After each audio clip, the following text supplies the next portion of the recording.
I hid behind the wardrobe and heard my cheating wife whisper to her lover, "You need to make my husband pay for our date." He chuckled, "But I'm much richer than him. It's no problem." Her next words made my blood run cold. "It's not about the money. It's about humiliating him. We love watching him suffer. This will be devastating revenge." I used to believe I had a good life, not perfect, but stable, predictable. Sarah and I had been together for 6 years, married for 4. We weren't one of those couples who still had that honeymoon spark, but we were comfortable, or at least that's what I thought.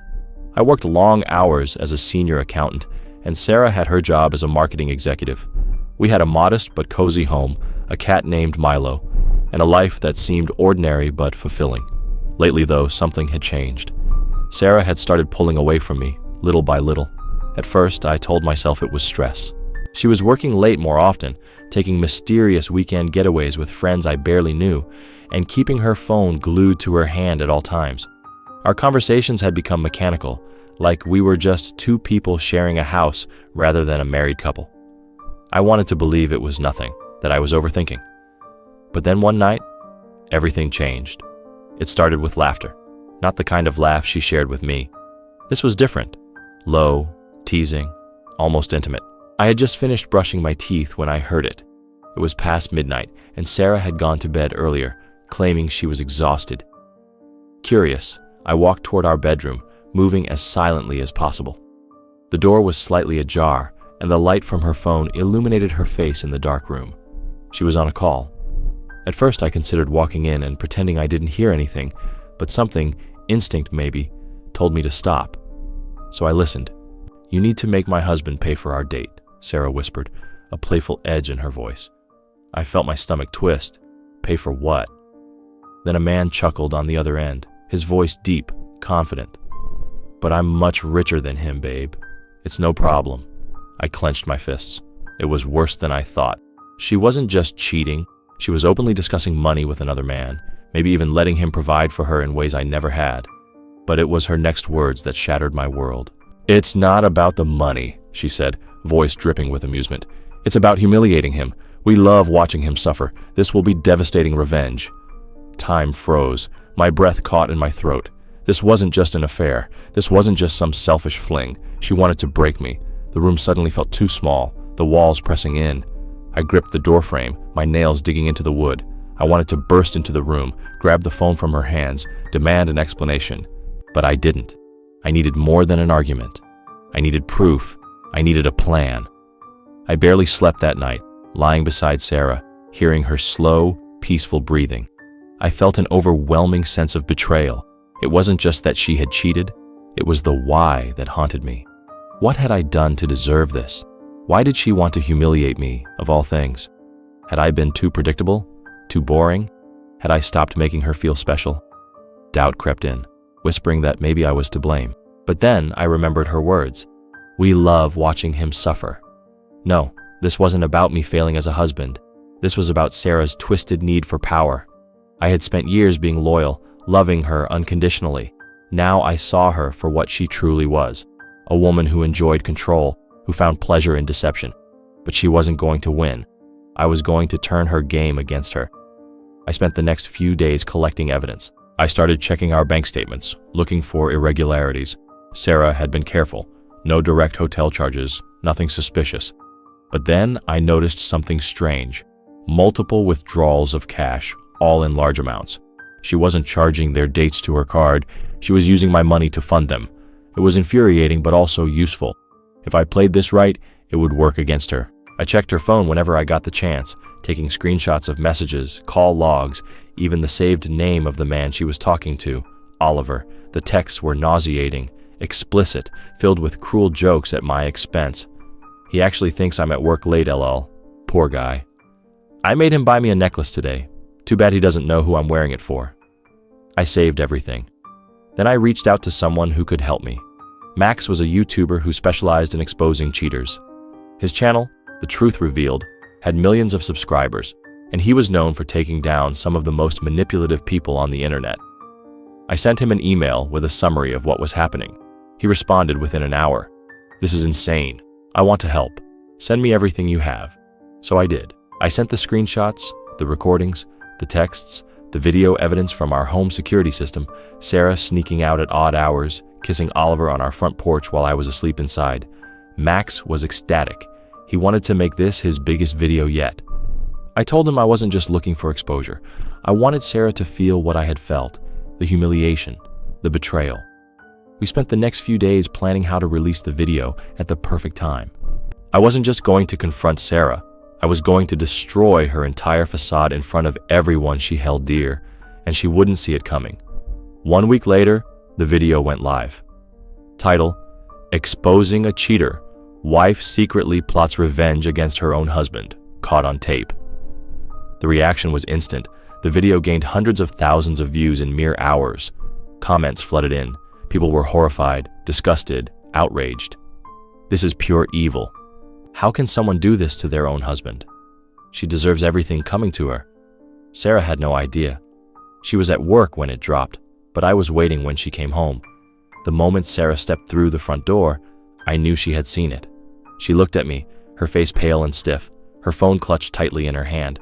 Her breathing was uneven. "You did this," she whispered. It wasn't a question, it was an accusation. I leaned back in my chair, arms crossed, heart steady. I exposed the truth. That's all. Her lips parted like she was about to argue, but then she hesitated. Her eyes flicked down to her phone again. The comments were vicious. Thousands of people tearing into her, dissecting her betrayal, calling her every name imaginable. She had been caught in 4K, and there was no escaping it. She let out a shaky breath, her hands trembling. "You ruined me," I scoffed. "You ruined yourself. I just turned on the lights." Tears welled in her eyes, but they weren't tears of regret. They were tears of someone who was losing control. Sarah had always been good at spinning narratives, at twisting reality to fit her version of events. But this was undeniable. There were texts, voice recordings, video evidence, even her own words dripping with malice. It's not about the money.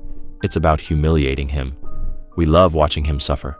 She had thought she was invincible, that she could do whatever she wanted and walk away unscathed. Now she was watching her world burn.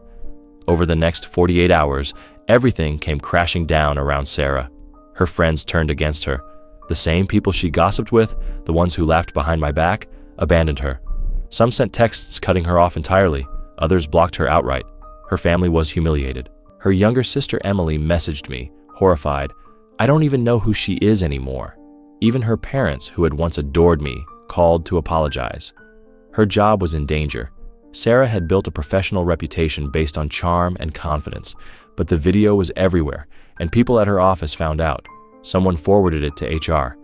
They didn't fire her outright, but the cold looks, the whispers, the ruined credibility, that was its own punishment. And Oliver, her rich lover? He ghosted her. I wasn't surprised. He had never truly cared about her. He was just along for the ride, enjoying the thrill. Now that she was publicly toxic, he wanted nothing to do with her. She tried calling him again and again and again. No answer. Sarah had lost everything. And the best part, I didn't have to lift a finger. She had been so eager to ruin me, to see me suffer, only to end up watching her own life collapse instead. On the third night after the video went viral, I found Sarah sitting in the living room. She was still in the clothes she had worn the day before, hair disheveled, eyes hollow. She looked up at me, voice small. "Can we talk?" For the first time in weeks, I saw fear in her. Not anger, not defiance, just fear. I sat down, keeping my distance. "Talk." She swallowed hard. I don't know why I did it." I stayed silent. She sniffled. At first it was fun, the secrecy, the thrill. Oliver made me feel special, and then, I don't know, I got caught up in it. The power of knowing something you didn't. Her voice cracked. "And when I realized how easy it was to manipulate you, I think it made me feel important, like I was in control of something." I clenched my jaw.